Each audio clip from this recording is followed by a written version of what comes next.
A arte egípcia mostrou por A mais B a existência de gigantes, conforme está no livro das Maravilhas. Então, as evidências mais fortes e valiosas estarão nas histórias e nos testemunhos preservados pelas tradições dos povos antigos. Por isso que eu valorizo tanto isso, e nós falamos disso muito nas duas últimas aulas, das tradições antigas. Não fica muito difícil você chegar a conclusões, mas mesmo assim, a maior evidência de uma outra humanidade está nas colossais construções de pedra, especialmente nas que seguem o formato piramidal, presentes em diversas partes do mundo. Então, para quem gosta de prova mesmo, para pegar, nós temos aí as pirâmides, por exemplo. Vamos viajar para o Egito, então, e ver o que o Egito tem a dizer para a gente.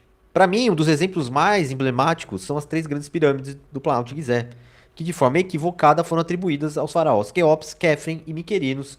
Tem um documentário no canal só sobre isso, provando que esses três faraós não têm nada a ver com essas pirâmides. Porém, a lógica mais elementar desmonta essa narrativa. Os faraós em questão eram literalmente reis de tanguinhas, governando sobre uma população escassa e sem qualquer acesso à tecnologia capaz de erguer construções tão monumentais. Cada uma dessas pirâmides envolve a movimentação e o encaixe preciso de blocos de pedra que, somados, chegam a pesar bilhões de toneladas, com blocos individuais de até 80 toneladas, cortados e posicionados com uma precisão que a engenharia moderna ainda luta para explicar. Então, os faraós de Tanguinha, que são mostrados aí, por exemplo, se você for ver a imagem do faraó Quéops de Tanguinha, tá falando, não, não é possível. Não tem tecnologia para isso. Essas edificações são, na verdade, legados materiais de uma outra humanidade que possui tecnologia e conhecimentos que hoje seriam considerados impossíveis ou mesmo sobrenaturais. Não foram faraós, tampouco extraterrestres, como diz o Eric von Däniken, né? Foram humanos de uma era esquecida, talvez até gigantes. Como eu já falei para vocês aqui, mesmo nessas aulas, isso está descrito no livro das Maravilhas, que é um livro antigo lá do Egito, islâmico, que menciona o reinado de seres de proporções colossais dotados de força e habilidades, além da capacidade dos homens comuns. Esse mesmo relato aparece em pinturas egípcias que retratam gigantes convivendo com homens de estatura normal. Ademais, uma equipe de pesquisadores liderada por Robert Walval, utilizando métodos de arqueoastronomia, demonstrou que o alinhamento das pirâmides de Gizé com a constelação de Órion remonta a um período de pelo menos 10.500 anos atrás, muito antes das dinastias faraônicas conhecidas. Esse alinhamento reflete um conhecimento avançado de astronomia, de arquitetura, integrado a uma cosmovisão que remonta a uma humanidade anterior capaz de sincronizar construções monumentais com ciclos estelares.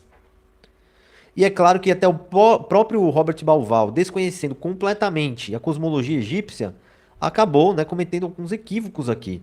Mas os ciclos estelares existem mesmo. Mas vocês vão entender melhor na parte de cosmologia. Cientistas liderados pelo italiano Corrado Malanga revelaram por meio de estudos geofísicos e sondagens subterrâneas que abaixo das pirâmides existem estruturas ainda maiores do que as visíveis na superfície, formando um complexo subterrâneo de proporções gigantescas, com estruturas que desafiam qualquer explicação convencional. A esfinge de Gizé, por exemplo, cujo desgaste na rocha, especialmente sua base, revela sinais inequívocos de erosão por água, indicando que sua construção antecede milhares de anos os períodos dos faraós. Estimativas mais conservadoras sugerem que a esfinge já existia durante um período de intensas chuvas, ou seja, antes de 12.000 anos. O que conecta diretamente aos grandes resets civilizacionais e a um mundo completamente diferente do que é apresentado nos livros de história. Esse é um dos monólitos, né, da base da Grande Pirâmide. Olha isso, pessoal. E a arte egípcia mostrou por A mais B a existência de gigantes, conforme está no livro das Maravilhas. E não eram pessoas assim, gigantes, tipo, vai, 2,80 m, alguma coisa assim. Não, não, não, não. Dá uma olhada aí na imagem. São pessoas bem grandes mesmo, né? Isso está retratado na arte egípcia. Inclusive, esse que está em preto e branco é considerado o primeiro faraó do Egito dinástico. Namer-Omenes, que governou por 350 anos. Ele era gigante. Agora vamos viajar para o México. Muito antes da chegada dos astecas ao Vale do México, uma cidade colossal já se erguia, repleta de monumentos grandiosos, pirâmides titânicas e uma arquitetura desafiadora. Esta cidade era Teotihuacan, que significa o lugar onde os homens se tornam deuses. Quando os astecas chegaram a Teotihuacan, a cidade já estava em ruínas, envolta ali em mistérios e lendas contadas pelos primeiros moradores, ou em outra interpretação, a cidade dos deuses. Incapazes de compreender como a civilização poderia ter erguido tal maravilha com os recursos humanos comuns, os próprios sacerdotes astecas afirmavam que Teotihuacan não fora construída por homens, mas sim pelos deuses que um dia habitaram a terra. E olha só, né? Essa narrativa não está isolada, ela ecoa as antigas tradições dos povos ancestrais que relatam a existência de uma raça de seres superiores, entidades que desceram dos céus para ensinar, orientar e edificar os primeiros grandes centros de poder espiritual e material da humanidade. E os astecas associavam Teotihuacan aos próprios deuses criadores. O Quetzalcoatl, né, a serpente plumada, símbolo do conhecimento e da vida. O Texcatlipoca, o senhor dos espelhos e do destino. Era ali, segundo a tradição, que os deuses teriam se reunido após um dos grandes resets da humanidade para decidir quem seria o novo sol.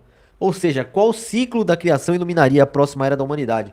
Esse sol que está aí não estava aí antes, né? O sol ele é modificado. E não é só os astecas que dizem isso. O sol que está aí ele foi colocado. Ou seja, é um advento de tecnologia, né? Se olharmos para o plano arquitetônico de Teotihuacan, veremos que ela foi projetada com alinhamentos astronômicos precisos, conectada diretamente aos ciclos do Sol, da Lua e das estrelas. A pirâmide do Sol, a pirâmide da Lua e a calçada dos mortos não foram posicionadas por acaso, mas obedecem a um profundo conhecimento das energias cósmicas e da geometria sagrada. E por quê? Porque eles estão entrando em contato com uma coisa, com a menor partícula do eletromagnetismo que é inteligente. O prana, como era falado na Índia, ou chi, como é falado até hoje no Extremo Oriente, vril. Prana chi vril. Essa é a partícula que tem que ser estudada. Quando se fala de energia cósmica, é o eletromagnetismo. E a geometria sagrada, conforme eu já expliquei em muitas aulas aqui, ela é uma forma de manipulação do eletromagnetismo. E além disso, pessoal, pesquisas modernas revelam que materiais piezoelétricos como a mica foram utilizados nas estruturas internas da pirâmide. Um recurso tecnológico avançadíssimo cujo verdadeiro propósito permanece um mistério. A mica tem propriedades de isolamento e condução de energia, o que levanta a hipótese de que as pirâmides de Teotihuacan não eram apenas centros cerimoniais, mas também verdadeiras usinas de captação e manipulação de energias ligadas provavelmente ao Sol Negro, conforme eu já mostrei aqui em diversas lives. Por exemplo, aquele símbolo do selo do Salomão do Eliphas Levi mostra o Sol Negro como uma pirâmide. Porque, na verdade, as pirâmides elas canalizam a energia eletromagnética, assim como os fortes estrela. Por isso que eles foram construídos com esse formato geométrico. Então, como a gente pode explicar que uma civilização desaparecida, antes mesmo dos registros históricos conhecidos, detinha tal conhecimento? A resposta pode estar justamente nas tradições que sobreviveram ao tempo. Essas edificações foram erguidas por uma humanidade anterior ou sob a orientação direta desses seres não humanos. Só pode ser isso. Os mesmos que aparecem em forma de deuses, os Katinas, lembra dos Katinas? Nós falamos nas outras aulas. Elohim, Devas, Anunnaki, o nome que você quiser dar. Em diferentes culturas ao redor do mundo vai ter um nome diferente esses deuses. Estruturas de pedras tão colossais como essas pirâmides foram construídas justamente para resistir aos grandes cataclismos, sendo uma mensagem eterna através dos tempos. Esses são desenhos do Vimanika Shastra. Vemos aqui diversos tipos de aeronaves, inclusive algumas que parecem submarino, parece o Sundara Vimana parece muito das construções, né? Tem o Rukama Vimana, tem os tipos de Vimana dentro do Vimanika Shastra. É um livro difícil de entender, eu tenho ele aqui, tá? É um livro complexo, porque ele fala de coisas assim, tipo, o piloto, ele fazia toda uma questão energética para poder pilotar essa nave. Ele tinha que passar por toda uns rituais para poder pilotar essa nave, tá? E aqui são os prédios, né? Em formato de Vimana. E esses detalhes, alguns deles aí, impossíveis. Se vocês aproximarem as imagens, procurarem vídeos com as imagens aproximadas, vocês vão ver detalhes inacreditáveis. Esses Vimanas. É fantástico, né?